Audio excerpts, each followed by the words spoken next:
സാധനമാണ്.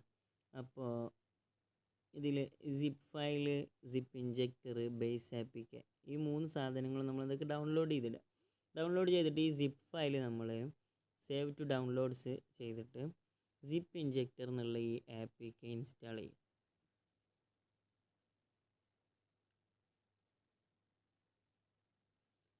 ഇപ്പോൾ zip injector എന്നുള്ള ആപ്പ് ഇൻസ്റ്റാൾ ആയിട്ടുണ്ട് ഫോണിൽ.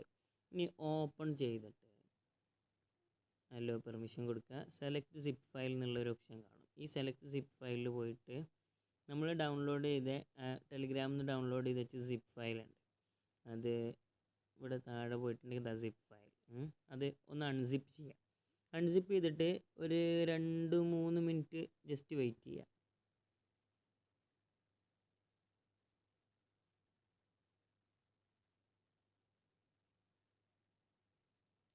ഇങ്ങനെ വെയിറ്റ് ചെയ്തതിന് ശേഷം ഇത് നെറ്റ് ഓഫാക്കിയതിന് ശേഷം നമ്മൾ തിരിച്ച് ടെലിഗ്രാമിൽ കിട്ടിയ മെസ്സേജ് ടെലിഗ്രാമാണോ വാട്സപ്പാണോ അവിടെ പോയിട്ട് ഈ ബേസ് APK എന്നുള്ള ഈ സംഗതി ഡ്രോ.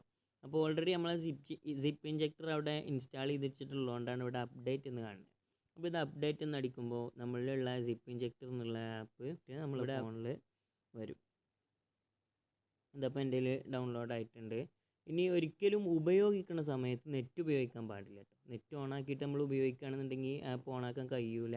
പിന്നെ രണ്ടാമത് തുടക്കം മുതലേ നമ്മളിപ്പോൾ ഈ ചെയ്ത പോലെ അൺഇൻസ്റ്റാൾ ചെയ്തതിന് ശേഷം ചെയ്യേണ്ടി വരും. ഓപ്പണ് ഇതപ്പോൾ സാധാ പോലെ ഓപ്പണായി വരുന്നുണ്ട്. അത് ഒഴിവാക്കിയ ആപ്പാണിതാ. ഇവിടെ ഈ പേര് കൊടുത്തിട്ടുള്ള ഇയാൾ ക്രാക്ക് ചെയ്തിട്ടുള്ള ഒരു സാധനമാണ്. ഇപ്പോൾ നമ്മൾ ക്ലോസ് അടിച്ചിട്ട് എന്താ നമുക്ക് വേണ്ട ഒരു ഫോർമാറ്റ് എടുക്കുക, എന്നിട്ട് നമുക്ക് ഇങ്ങനെ എഴുതാൻ കഴിയും. അപ്പോൾ ഇൻഷാ അല്ലാഹ് അടുത്തൊരു വീഡിയോയിൽ കാണാം.